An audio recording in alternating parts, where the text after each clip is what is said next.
Hi! Buenos dias, buenas tardes, buenas noches. Magandang umaga po, magandang tanghali at magandang gabi sa inyo po lahat dito sa Pilipinas at sa iba't iba pong panig ng mundo.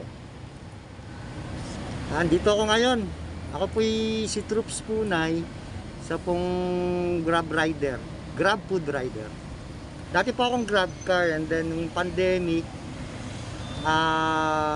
nagpa-transfer po ako ng Grab food sa motorcycle. Kasi po bawal lumalabas niyan, di ba? Hanggang ngayon po, Grab food rider ako. Ba't pinili ko tong Grab food rider? Bakit nga ba?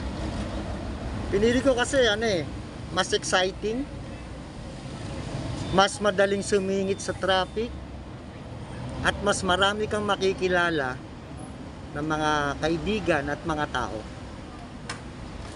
Katulad po ngayon, naghihintay po ako ng booking kung may papasok. Bali nakakaisang booking pa lang po ako ngayon. October na, mahina pa rin po yung booking. Sana naman mamaya magka-booking ako. Bali po yung content ko, ito po itutungkol sa mga buhay ng mga rider, especially sa Grab po, Grab food rider. Mag-interview po tayo ng mga kasamahan natin kung ano ba yung experience nila sa pamamagitan ng kanilang trabaho as bilang isang Grab food rider. Kung ano bang naidulot sa kanilang kabutihan, at sino ba naka-impluwensya sa kanila para maging isang Grab food rider. Mag-interview po tayo niyan. Sa susunod ko pong upload ay mag-interview po tayo ng mga ganyan na content.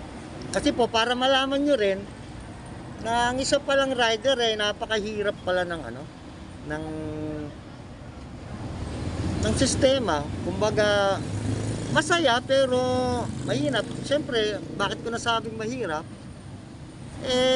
Sagana ka sa init, sagana ka sa lamig. Ang ibig kong sabihin, kailangan fit yung katawan mo para makasurvive dito sa trabaho na to. Siyempre, focus sa'yo yung init, tapos pag umuulan, focus naman yung lamig, tsaka nababasa ka.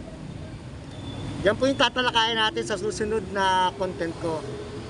Sana po,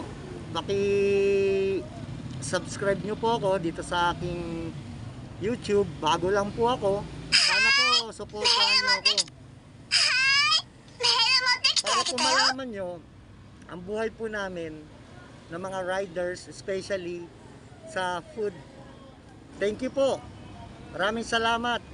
Adios. Ciao. Paalam.